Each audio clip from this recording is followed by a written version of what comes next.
solenoid ini tegangannya sekitar 12 volt antara 10 sampai 12 volt ya. Tujuannya ini adalah untuk menggerakkan as ya atau pen untuk supaya dia bisa menggerakkan sesuatu ya.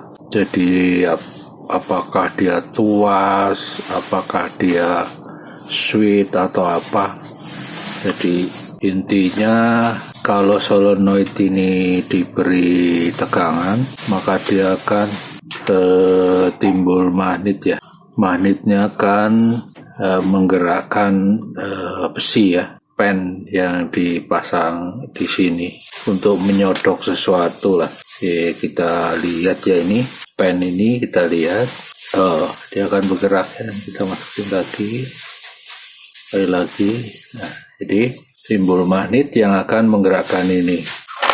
Nah, kemudian ini yang besar, ini juga sama ya. Ini untuk menggerakkan atau untuk menarik sesuatu ya. Di magnetnya akan bergerak. Misalnya ini untuk dicantolin kemana, dia akan ketarik sana. Nah, ini sayangnya ini tegangannya butuh 110 volt ya. Tegangannya cukup butuh tinggi. Kemudian ini relay ya. Relay itu juga sama, gulungan kawat kelihatan di sini. Tertulis DC 12 volt. Jadi ini butuh tegangannya juga 12 volt. Nah, apa yang terjadi kalau ini kita beri tegangan? Dia akan menjadi magnet ya. Akan menarik ke switch ya. Yang tadinya on jadi off atau sebaliknya. Nah, ini kita lihat DC 12 volt. Kemudian di sini tertulis 5 ampere DC 12 volt. Jadi ini maksimum ampernya atau maksimum switch, kemampuan switchnya itu 5 ampere. Kemudian ini juga sama, satu lagi. Ini juga dilihat Tomron 12 volt DC. Ini 20 ampere ya, kurang lebih ya, 20 ampere, 23 ampere. Bisa dilihat di sini 64W11123A 23 ampere 12 volt DC. Jadi ini ampernya memang besar ya. Kita lihat jikalau kita kasih dengar ya, bunyinya mantap, kenceng, klok. Jadi ini semua memang dirancang untuk sebagai switch. Ini gulungan kawat yang kita beri tegangan, kemudian timbul magnetnya menggerakkan sesuatu, apakah itu switch, apakah itu pen ya, tuas atau yang lain. Nah, ini setelah misalnya kita hidupkan seperti ini, kemudian dia karena memang dia harus hidup mati dilepas, magnet yang tadi sudah ada itu perginya kemana? Nah, apakah dia hilang begitu saja atau lari kemana? Nah, itulah pertanyaannya. Setelah terbentuk magnet dari sebuah koil yang diberi tegangan, kemudian diputuskan, magnet yang timbul itu lari kemana?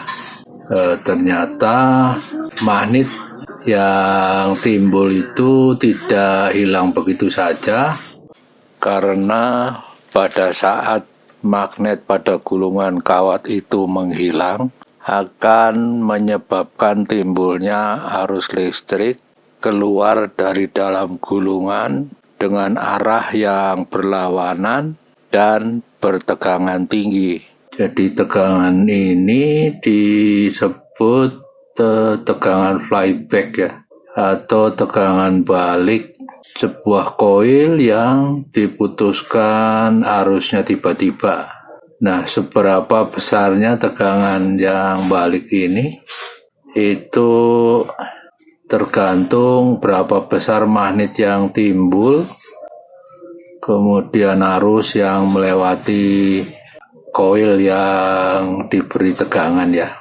Jadi coba kita lihat ya. Ini sekarang lihat meter, kita beri tegangan DC.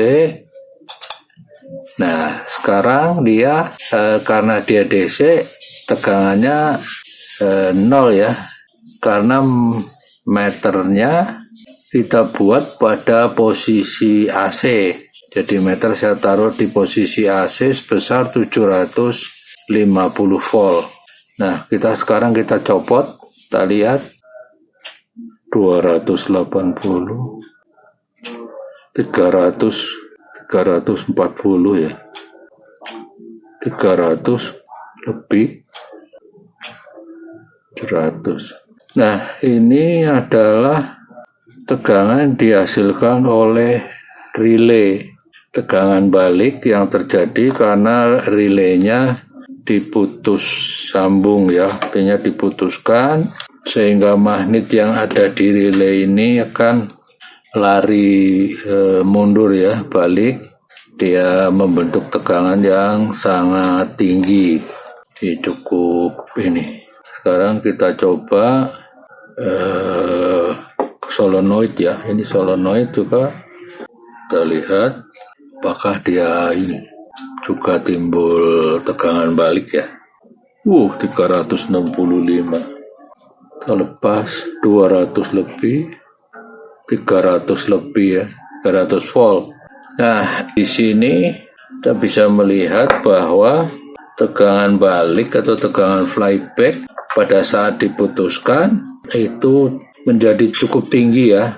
Ini tegangan 12 volt, kemudian kita putuskan, tegangan baliknya menjadi sebesar 300 lebih ya, 300. Nah, ini karena mungkin kurang cepat meternya ya, kemungkinan tegangannya lebih tinggi daripada yang terukur.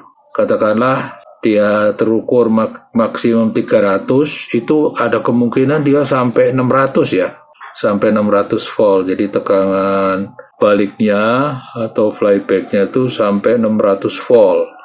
Tapi karena meter ini punya resistansi, jadi dia turun ya, dan indikator digital itu lambat, jadi dia tidak bereaksi cepat. Jadi itulah yang terjadi, bahwa kalau magnet yang ada pada koil itu diputuskan mendadak, maka akan timbul tegangan balik atau tegangan flyback yang sangat tinggi. Kalau kita lihat misalnya 12 volt, kemudian dia menjadi 600 volt, berapa itu? 12, 600, berarti 50 kali. Nah, ini tegangan yang sangat berbahaya ya, sangat berbahaya, dan untuk rangkaian tertentu perlu dicegah. Jadi terutama untuk relay ya, atau solenoid lah sama, itu harus dicegah supaya tegangan yang timbul itu tidak merusak rangkaiannya atau komponen di situ, atau kadang-kadang dia merusak ininya sendiri, relaynya sendiri ya. Kemudian cara untuk meredamnya digunakan dioda ya, biasanya digunakan dioda. Nah, seperti ini digunakan dioda, kadang-kadang ditambah juga sama kapasitor ya. Jadi kalau kita sekarang ini kita sudah tambah dioda, dilihat sini, ini dioda dipasang ya, dibalik ya. Jadi yang positif dikasih negatif, yang negatifnya dikasih positif. Jadi kalau kita ini, dia tidak ada tegangan balik, flybacknya diredam oleh dioda. Nah, dioda ini bisa disebut dioda flyback atau dioda snubber ya, snubber atau apa namanya, macam-macam lah. Tapi yang terkenal ya dioda snubber atau dioda flyback. Jadi untuk meredam tegangan flyback. Nah, hilang dia. Kalau dipasang dioda dia hilang. Jadi ini adalah yang untuk meredam tegangan flyback supaya tidak merusak rangkaian atau merusak komponen, karena dia tegangannya sampai 600 ya. Itu digunakan dioda. diodanya bisa sembarang ya, nggak terlalu kritis. Bisa dioda switching, tapi bisa juga dioda supply untuk power, boleh. Dioda switching, boleh. Terima kasih telah menonton video ini. Sampai jumpa.